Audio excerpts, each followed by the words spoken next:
patriotism, dank memes, logic, a dope hat. Long ago, the 50 states lived together in harmony. Then, everything changed when the airheads attacked. Only the Hukel, master of terrible puns and pop culture references, could stop them. But when America needed him most, he vanished without a trace. Probably to study for college. Many tests were passed, but eventually Hukel returned. Although his skills may be a bit rusty, I believe Hukel will be able to throw his hat in the ring.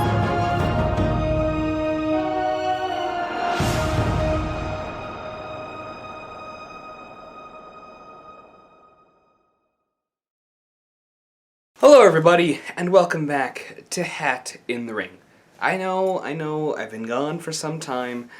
In my defense, college is kind of a pain in the ass to study for. And while I'm doing this homework, I find the Democratic Socialist of America's website. And oh boy, there's some comedy to be made here. So let's just jump into it. Capitalism. It's what gives us 200 kinds of cars, 4 million kinds of apps, and 57 kinds of Hemsworths. Stop!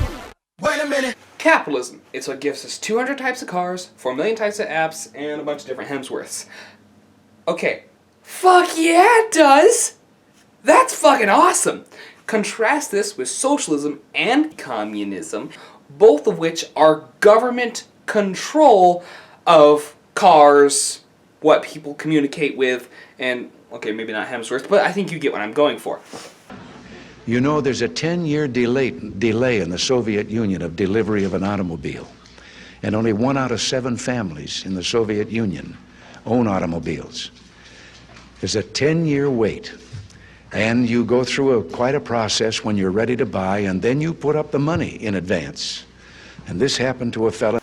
And the point that I'm making with this is, let's talk about the communist Russia, which people say, well, it wasn't really communism. I mean, even, what's the argument? This might come as a surprise, but in the history of the modern world, there has never been a communist country. Wrong! Underneath socialism and communism, what did the Russian economy do? They were able to mass produce things. And how they mass produced these things was to force their people to quite literally work to death. It was all planned economies, 5-year plans, and if you didn't play by his rules, you went off to a labor camp, or you were summarily executed in some fashion. 3 million kulaks died as a result of Stalin's policies in the early 1930s. Now, he did increase the amount of food that was being produced, but at what cost? During what many historians term Stalin's reign of terror, no one was safe from his ambition. His forced industrialization led to countless millions of deaths, and the worst man-made famine in human history. They didn't get the choice of being able to work or not. No, they were forced to by government. Well, that's enough for Russia. What about Venezuela? One of the most oil-rich countries in South America. What happened to Venezuela? Okay, now a lot of people would say, hey, you know what, that's a good thing. You know, it's funny, sometimes American journalists talk about how bad a country is because people are lining up for food. That's a good thing. In other countries, people don't line up for food. But the rich get the difference. food and the poor starve to death. A lot of people argue for big government, they need to seize the means of production. It doesn't mean anything. Here's an example, okay? A lot of people say that the United States Postal Service is socialist.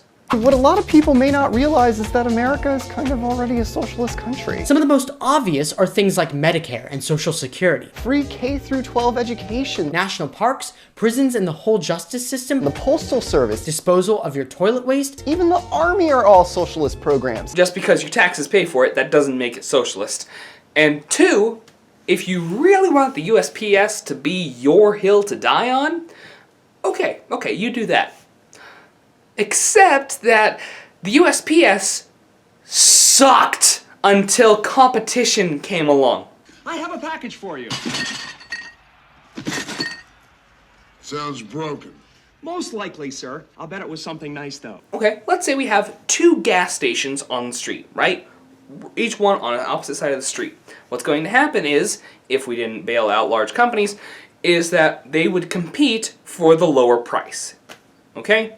They still need to make a profit, but they compete for the lower price, so that way Shop A offers $1 for a stick of gum. Let's just use that as an example, okay? And then Shop B offers 75 cents.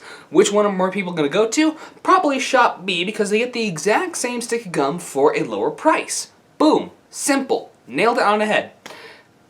Communism and socialism, they negate that. It is all governmentally priced. Do the people who use this park know what taxpayers paid for their bathroom? What should something like this cost? A couple thousand. 70,000, approximately 100,000 maybe.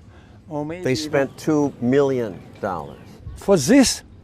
Unbelievable. Government tends to make large, broad statements when it needs an individual answer. This is why we have people like Kate Brown, one of the worst governors ever, who comes up with this policy of free needles, but yet still banning plastic bags, plastic straws, and now enforcing that we have to use paper bags and then enforcing a tax on that. Let me just say it outright, I hate taxes. It's never too early to learn that the government is a greedy piglet that suckles on a taxpayer's teat until they have sore, chapped nipples. But let's talk about that clip, the 200 types of cars, okay? During the Cold War, the average car wait in the USSR was 7 to 10 years. Much of this had to do with the scarcity of materials. The Soviet Union prioritized manufacturing of military vehicles over civilian cars. So once all their 57,670 tanks were built, they didn't have much material left over to build cars. Because of this, only 4.5% of people had a car. If you compare that to the US during that same era, that number's pretty low.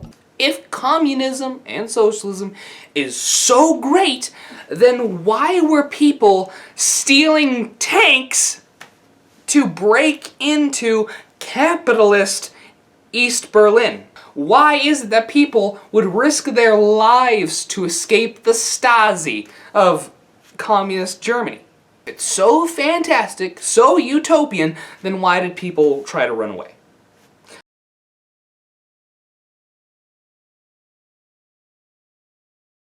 Now this is the part where they change the music to make it sound all dark and evil. Okay, capitalism is a man-made economic system based on profit. Yeah.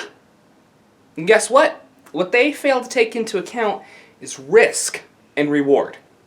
For example, let's say, I'm kind of borrowing from Steven Crowder here, but let's say that I create a brand new type of shoe, okay? I spend years of my own time and money developing this shoe, okay? Ends up being one of the greatest shoes ever, people absolutely love it, everybody needs to get their hands on it, and then I made a profit from my time and effort. Let's say I hire somebody who's homeless. Okay, let's use that as an example. I hire somebody who's homeless, I give them a job, and then I pay them what we both agreed on they should be paid. Correct? You do this job for me, I will pay you $16 an hour. Let's just use that as an example, okay? He comes in every day, he works really hard, he sets an example for the other employees. Guess what? I can then raise his wages because he's doing such a good job. What does that do? That pulls him out of poverty. Guess what? He has enough money to actually buy food. He has enough money to buy toothbrush, toothpaste, actually clean himself up. Maybe he gets enough money to rent out a house for a short amount of time, and then guess what? Eventually own a home. Socialism doesn't allow for that. And that's the point of capitalism. Risk, reward, and it pulls people out of poverty if they do a good job. For example, let's say I show up to work late every day for a month straight, hate my job. I don't like my job, and I don't think I'm gonna go anymore. Under capitalism, you can fire that employee and hire a better one who's actually going to be able to be productive. That's a good thing. Whereas socialism, let's say you're the best worker in the world, right? Yeah, let's say you're a miner, okay? Creeper. Oh man. You go down into the mines, you're working like John Henry. Under socialism, you get paid the exact same much as a guy who has a rock hammer like it's the Shawshank Redemption. Takes wealth and resources away from the public and puts it in the hands of private capitalists. Notice that. It takes wealth and resources away from the public and puts it in the hands of private capitalists. Okay, first off, private property is something that these people want to absolutely do away with. Okay, how about this? The thing that I'm recording this on is my private property. This computer is my private property. All of my clothes are private property. My car is private property. The thing that you are watching this on right now is most likely your private property. Communism? Socialism? Yeah, no. Everything that you have belongs to this fat bearded prick. A few become enormously wealthy on the backs of the many. This consolidated control of profit and political power leads to extreme inequality. These factors all make capitalism profoundly alienating. Leads to extreme inequality. Pulls out a bunch of police and a tank. No. The inequality that you get in America is, I guess, the homeless guy in San Francisco and Jeff Bezos, both of which don't pay taxes. And guess what? We shouldn't, because taxation is theft, but that's another video. The thing is, though, America's dirt cheap poorest are actually richer than some of the poorest in the poorest countries, if that makes sense. Because guess what? At least they're able to find Sharpies. Actually, no, I'm not even kidding. Where do these people even find those Sharpies? Is that America really is the best country in the world because of capitalism, because of competition. These factors all make capitalism profoundly alienating, which is why everyone and everything seems so distant, so hopeless, so odd. Thanks, capitalism. Let's take, for example, communist North Korea. Okay? The place that has some of, if not the least amount of freedom in the world. But there's another way. Democratic socialism. Hell no. I know, you probably think democratic socialism is for strong men with elaborate mustaches and French college students. No. Democratic socialism is for your moronic loser who doesn't know a damn thing about economics. That's who it's for. It is. Because democratic socialism is for everyone. Ugh. Gross. Democratic socialism fights inequality by giving power back to the workers. Whoa. What do you mean give power back to the workers? It never belonged to them in the first place. You can't give something back if it never belonged to them. Through unions and true representation. Unions in the beginning were good.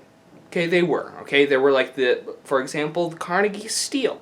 Right? Workers in the factories, often children, losing arms, losing hands, terrible work conditions. They unionized, they got better work conditions. Originally, it was a good thing. The problem is that now it's become this thing to where, oh, well, they said I couldn't eat my sandwich in this room. We gotta unionize! Ah! Which is why we get terrible education nowadays. With all of these teachers' unions, why? It's kind of funny to me. People that I know support socialism, yet absolutely hate the modern schooling system, which is entirely socialized, well, not really socialized, but entirely government-ran and unionized.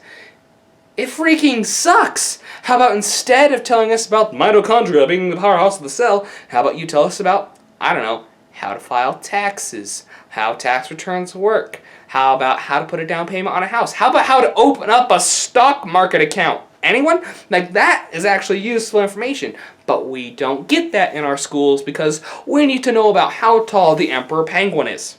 It overcomes alienation and inequality by strengthening civil rights and building solidarity among the many.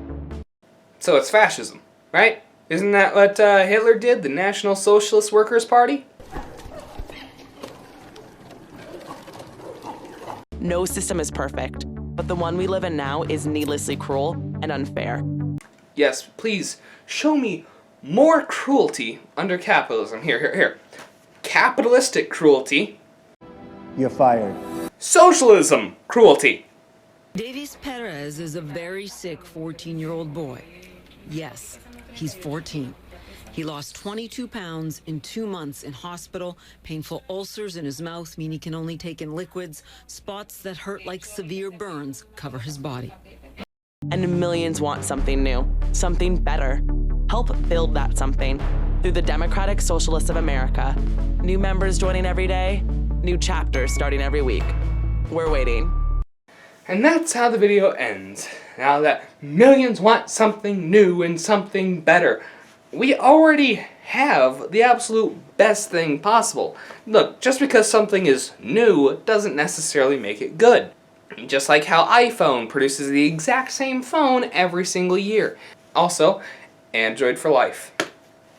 I think that's enough for one day. My name is Chase Hugel, and thanks for tuning in to Hat in the Ring. If you like this video, make sure to like, leave a comment down below, and don't forget to subscribe.